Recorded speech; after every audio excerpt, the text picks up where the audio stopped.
மணி tax நேயர்களுக்கு வணக்கம். இன்றைக்கி திரைவிமர்சனத்தை நம்ம பார்க்க போகிற படம் ரெட்ரோ. மே 1 இன்றைக்கி விடுமுறை தினங்கிறதுனால இந்த படத்தை ஒரு பெரிய எதிர்பார்ப்போட நம்பிக்கையோடு இந்த படத்தை ரிலீஸ் பண்ணியிருக்காங்க. ஏன்னா எக்ஸாம் எல்லாம் முடிஞ்சிச்சு, தேட்டருக்கு கூட்டம் வரும் அப்படின்ட்டு. இந்த படம் சூர்யாவோட கங்குவா படத்துக்கு பிறகு வந்திருக்கு. கங்குவா சரியாக போகலை. இந்த படம் பெரிய வெற்றி அடையும் அப்படிங்கிற ஒரு பெரிய மெனக்கடலோட இந்த படத்தை எடுத்திருக்காங்க. இந்த படம் ரசிகர்களை கொண்டாட வைக்கிறதா இல்லையா அப்படிங்கிறத இந்த திரைவிமர்சனத்து மூலமாக நாம் பார்த்துக்கலாம். இந்த படத்தினுடைய டைரக்டர் கார்த்திக் சுப்ராஜ். சரி, இந்த படத்தினுடைய கதை என்ன? சூர்யா சின்ன வயசுலேயே குழந்தையா இருக்கும்போதே ஜோர்ஜ் ஜார்ஜ் தத்தெடுத்து வளர்த்துவார். அவர் ஒரு பெரிய டானு தூத்துக்குடியில். வளர்த்தும் போது பார்த்தீங்கன்னா அவர் அவங்க ஒய்ஃப் தான் சுவாசிக்கா தான் தனக்கு ஒரு மகன் வேணும்னு சொல்லுவாங்களோ அவர் ஏற்றுக்கவே மாட்டார். மகன் ஏற்றுக்க மாட்டார், தகுதி பார்ப்பார், அவர் விரட்டிக்கிட்டே இருப்பாங்க. இதனால் சின்ன வயசுலேருந்து சூர்யா என்ன பண்ணுறாருன்னா சிரிக்கிறத மறந்துடுவார், ரொம்ப டைட்டான மூஞ்சோடே இருப்பார். இப்போ பார்த்தீங்கன்னா சுவாசிக்க இறந்துருவாங்க. ஒரு கட்டத்தில் ஜோர்ஜ் ஜார்ஜ் ஒரு டீம் கொல்ல வரும். அப்போ சூர்யா சின்ன பையனாக இருக்குள்ள அவரை காப்பாற்றுவாங்க. காப்பாற்றணுன்னா அப்போ தான் என்ன சொல்லுவார்னா தன்னுடைய மகனாக ஏற்றுக்குவார். மகனாக ஏற்றுக்கிட்டாலும் எந்த நேரத்துலையும் தன்னுடைய டான் தொழிலுக்காக சூர்யாவை பழி கொடுக்க காத்துக்கிட்டு இருப்பாங்க. இப்போ பூஜா ஹெக்டே இவங்களுக்குள்ள ஒரு லவ் வந்துடும் சூர்யாவுக்கும் பூஜா ஹெக்டேக்கும். இப்போ அவர் என்ன சொல்லுவார்னா நான் எல்லாத்தையுமே விட்டுட்டு நான் ஒரு நியூ லைஃப்பை ஆரம்பிக்க போகிறேன்னு சொல்லி எல்லா ரவுடிலையும் கூப்பிட்டு சொல்லிவிட்டு இவர் நியூ லைஃப் ஆரம்பிப்பார். அங்கே ஒரு பெரிய இன்சிடென்ட் நடக்கும். அதனால் திரும்ப ஜெயிலுக்கு போயிடுவார். இதனால் பார்த்து வருத்தமடைஞ்ச பூஜா ஹெக்டே கண் காணாத போயிடுவாங்க. இப்போ ஜெயிலில் இருந்துக்கிட்டே கண்டுபிடிப்பார் இவங்க அந்தமானில் இருக்காங்கன்னு. அந்தமானில் போய் பூஜா ஹெக்டே கிட்ட தான் இனிமேல் ஆயுதத்தை தூக்க போகிறது கிடையாது, தான் ஒரு சராசரி மனிதனாக வாழ போகிறேன் அப்படின்னு சொல்ல போய் கன்வே பண்ண போவார். அது ஒரு கட்டத்தில் முடியாமல் போயிடும். அங்கே போன பின்னாடி ஒரு பெரிய டேர்ன் அண்ட் ட்விஸ்ட் இருக்குது. திரும்ப இவர் பலமான ஆயுதத்தை ஏற்கனவே தூக்கினதை விட தூக்குற மாதிரி ஆகிடும். இப்போ ஜோர்ஜ் ஜார்ஜ் உள்பட நிறைய டான்களை அங்கே எதுக்கிற மாதிரியான சூழ்நிலை ஏற்படும். நிறைய அடிமைகளை இவர் மீட்டெடுக்கிற மாதிரியான சூழ்நிலைகள் ஏற்படும். இதெல்லாம் மீட் பண்ண சூர்யா அங்கிருந்து மீண்டு வராரா, திரும்ப தன்னுடைய மனைவிக்காக தான் இவ்வளோ ஸ்டெப் எடுக்கிறார் பூஜா ஹெக்டேக்கு, அவங்க கூட இவர் இணையறாரா இல்லையா அப்படிங்கிறதான் இந்த படத்தினுடைய கதை. கதையாக சொல்லும்போது இது உங்களுக்கு நல்லா இருக்கும். ஆனால் இதை ப்ரெசன்டேஷன் பண்ணுறாரு இல்லையா கார்த்திக் சுப்ராஜ், அதில் தான் பார்த்தீங்கன்னா ஃபர்ஸ்ட் ஹாஃப் ஃபுல்லாகவே என்ன நடக்குது அப்படின்னு ஆடியன்ஸுக்கு தெரியவே தெரியாது. சூர்யா நிறைய கெட்டப்பில் வருவார், நிறைய பீரியட்ஸில் வருவார், அடுத்தது பார்த்தீங்கன்னா நிறைய காஸ்டியூமில் வருவார், ஃபைட் பண்ணுவார், அங்கே கத்துவார், எல்லாத்தையும் கொல்லுவார், அப்புறம் திரும்ப போயிடுவார். இது கிடையில் பார்த்தீங்கன்னா ஜோர்ஜ் ஜார்ஜுக்கும் சூர்யாவுக்குள்ள அந்த கான்ஃப்ளிக்ட் வந்துக்கிட்டே இருக்கும், டெவலப் ஆகிட்டே இருக்கும். அது ஆகிட்டு இருக்கும்போது நமக்கு தெரியும், சரி ரைட் ஓகே, ஒரு வகையில் அப்பாவும் மகனும் பிரிஞ்சிடுவாங்க, அல்லது ஃபைட் பண்ணணும் போது திரும்ப ஜாயின் பண்ணிக்குவாங்க இன்டர்வல் பிளாக் வரைக்கும்.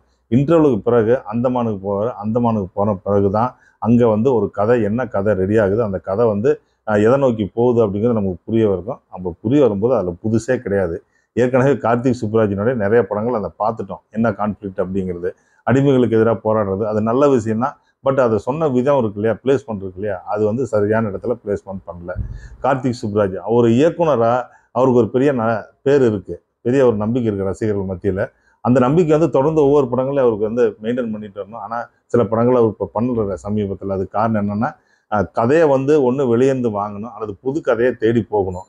இது சூர்யாங்கிற ஒரு ஆர்டிஸ்ட்டை, நல்ல ஆர்டிஸ்ட்டை கையில் வச்சுக்கிட்டு எந்த கதையுமே ஒரு டிஃப்ரெண்ட் சீனே இல்லாத, மெனக்கடலே இல்லாத பண்ணால் என்ன ரிசல்ட் கிடைக்கும் அப்படிங்கிறது இந்த படம் அவருக்கு சொல்லியிருக்கு. இந்த படத்தினுடைய ஹீரோ சூர்யா தெரியும். சூர்யா கெஸ்ட் ரோலில் ஒரு ஷாட்டுக்கு வரதுனா கூட அவர் ஒரு படத்தில் நடிக்கிறதுக்கு எவ்வளோ மெனக்கெடுவார் அதே அளவுக்கு மெனக்கெடுவார். ஆனால் அவரே ஒரு படத்தில் ஹீரோவாக நடிக்கிறாரு, அந்த படம் ஒரு 2.5 மணி நேரத்துக்கு மேலே ஓடுதுன்னா எவ்வளோ மெனக்கெடுவார், அவ்வளோ மெனக்கெட்டிருக்காரு, அவ்வளோ கஷ்டப்பட்டுருக்காரு. ஆனால் அந்த கஷ்டமோ அடுத்தது ஒரு மெனக்கெட்டலும் இந்த படத்துக்கு வெற்றியை கொடுக்குமா அப்படிங்கிறது தான் இன்றைக்கி வரைக்கும் பெரிய சந்தேகமாகவே இருக்குது. இந்த படம் அவருக்கான பெரிய வெற்றியை கொடுக்குமா இல்லையா அப்படிங்கிறது. ஏன்னா எல்லாத்துலேயுமே ப்ரெசன்டேஷன் பண்ணியிருக்காரு, கெட்டப் மாற்றிருக்காரு, ஹேர் ஸ்டைலை மாற்றிருக்காரு, டைலாக் மாற்றிருக்காரு, எமோஷன் சென்டிமெண்ட் எல்லாத்திலும் நடிச்சிருக்காரு. ஆனால் சீன் எதுவுமே ஸ்ட்ராங்காக இல்லை, டெப்த்தாக இல்லை. அதுதான் இவர் கவனிச்சிருந்துருக்கணும். மற்றபடி இந்த படத்தில் ஜோர்ஜ் ஜார்ஜ் நடிச்சிருக்காரு. அவர் சூர்யாவுடைய அப்பாவை வருவார். அவர் ஏற்கனவே சார் தமிழ் படங்களில் பார்த்துட்டு இருக்கிறோம். இப்போ கமல்ஹாசனுடைய தக் லைஃப்பில் கூட நடிச்சிருக்காரு. அவர் பார்த்தீங்கன்னா நம்ம தமிழ் சினிமாவுக்கு ஆப்டான ஒரு நடிகராக இருக்கார். அவர் ஃபைட் பண்ணுறாரா, அல்லது மகனை சூர்யா விரட்டுறாரா, சூர்யா ஏற்றுக்கல அப்படிங்கிற இடம் நல்லா இருக்குது. பட் சூர்யாவுக்காக ஒரு ஃபைட் பண்ணுற இடத்துலலாம் பார்த்தீங்கன்னா அது ஒரு பெரிய காமெடியாகவே போய் முடியுது. இது காமெடியாக அந்த சீனெல்லாம் ஃபினிஷ் பண்ணுறாங்களா அல்லது சீரியஸாக ஃபினிஷ் பண்ணுறாங்களாங்கிற பெரிய குழப்பமே ஏற்படுது. அந்தமானில் சூர்யா அங்கே போயிட்டு அங்கே தன்னுடைய மனைவி பூஜா ஹெக்டே அந்த கதை எதை நோக்கி போகுதுங்கிறதே தெரியல. பூஜா ஹெக்டேவை கன்வின்ஸ் பண்ணி ஒரு கூட்டிகிட்டு வரதுக்காக அந்த கதை எடுத்திருக்காங்களா, அல்லது அங்கே அந்தமானில் இருக்கிற ஸ்லேவ்ஸை, அந்த ஸ்லேவ்ஸ் மீட் எடுக்கிறதுக்காக போயிருக்காரா அப்படிங்கிறது ஒரு கிளாரிட்டியே இல்லாத, ஒரு ஃபோக்கஸே இல்லாத இருக்கிறதுனால ஒரு நல்ல படத்தை கதையில் அவுட் ஆஃப் ஃபோக்கஸில் பார்த்த மாதிரி இருக்குது. காரணம் என்னென்னா டைரக்டர் எந்த சீனையுமே ஃபோக்கஸ்டாக பண்ணல, கதையும் ஃபோக்கஸ்டாக பண்ணாதனால தான். இந்த படத்தில் வந்து பார்த்தீங்கன்னா சந்தோஷ் நாராயணனுடைய மியூசிக் வழக்கம் போல் ரொம்ப டெம்ப்டாக இருக்குது. அதுக்கடுத்து ஸ்ரேயஸ் கிருஷ்ணாவுடைய கேமரா. இந்த படத்தில் பார்த்தீங்கன்னா ஒரு புதுசு பண்ணியிருக்காங்க. அது புதுசுன்னு சொல்ல முடியாது, நம்ம வந்து பார்த்தா தெரிஞ்சிடும். என்னென்னு பார்த்தீங்கன்னா ஒவ்வொரு ஏரியானுடைய ஜியாகிரபிக்கல் பிளேஸை காட்டும் போதும் ஒரு டாப் ஆங்கிளில் ஒரு ஏரியல் ஷாட்டில் ஒரு ட்ரெயினை காட்டி அந்த ஏரியா வந்து ரிவீல் பண்ணுவாங்க. அந்த இடம் ரொம்பவே நல்லா இருக்குது. அந்த ஏரியல் ஷாட்லாம் பார்த்தீங்கன்னா ட்ரெயின் வந்து நிற்கிறது, அது போல் அந்தமானை காட்டினா ஒரு ட்ரெயின் ஷாட்டை காட்டி அந்த அந்தமான் ரிவீல் பண்ணுவாங்க. அதுக்கு அடுத்து இங்கே தூத்துக்குடி காட்டினா அது ஒரு ட்ரெயின் ஷாட்டு. இது மாதிரி எங்கெங்கெல்லாம் போதும் அங்கெல்லாம் ஒரு ட்ரெயின் ஷாட்டை வச்சு அழகாக ரிவீல் பண்ணியிருக்காரு. கேமரா ஒர்க் வந்து ரெட்ரோவுக்கு ஒவ்வொரு ஷாட்டுமே பார்க்குற மாதிரி இருக்குது, நல்லா பண்ணியிருக்காங்க. பட் எல்லாமே ஒரே ஒரு கேள்வியில் தான் இருக்குது, அது கதைக்கானதா அப்படிங்கிற ஒரு பெரிய கேள்வி தான். இந்த படத்தில் வந்து நிறைய ஆர்டிஸ்ட் நாசர் நடிச்சிருக்காங்க. நீங்கள் பார்த்துக்கிட்டு இருந்தீங்கன்னா அடுத்து வந்து ஜெயராம் வந்து லாஃபோ தெரபி டாக்டர் மாதிரி நடிச்சிருப்பாரு, சிரிப்பற வைக்கிற டாக்டர்னு. அவர் சிரிப்பற வைக்கிற டாக்டர்னு சொல்லி அவர் வந்து வரும்போது நிறைய இடத்துல சிரிக்கவே முடியல. ஆனால் இந்த படத்தில் வந்து நிறைய லேயர்ஸ் இருக்குது. சூர்யாவை சிரிக்க வைக்கிறதே இந்த படத்தில் கதையாக கூட எடுத்துருந்துருக்கலாம். டைரக்டர் கார்த்திக் சுப்புராஜ் சூர்யாவையும் அங்கே இருக்கிற அடிமைகளையும் சிரிக்க வைக்க எடுத்த முயற்சிகளை ரசிகர்களை ரசிக்க வைக்க எடுத்திருந்தாருன்னா இந்த படம் பெரிய வெற்றி அடைஞ்சிருக்கும். மணி டாக்ஸ் நேயர்களே, இந்த படம் வந்து ஒரு பெரிய படம். சூர்யாவுடைய 44வது படம். ஒரு 50வது படத்துக்குள்ள ஒரு வெற்றி படத்தை, ஒரு பிரம்மாண்டமான வெற்றி படத்தை கொடுத்துருவாரு அப்படிங்கிற நம்பிக்கை இருக்குது.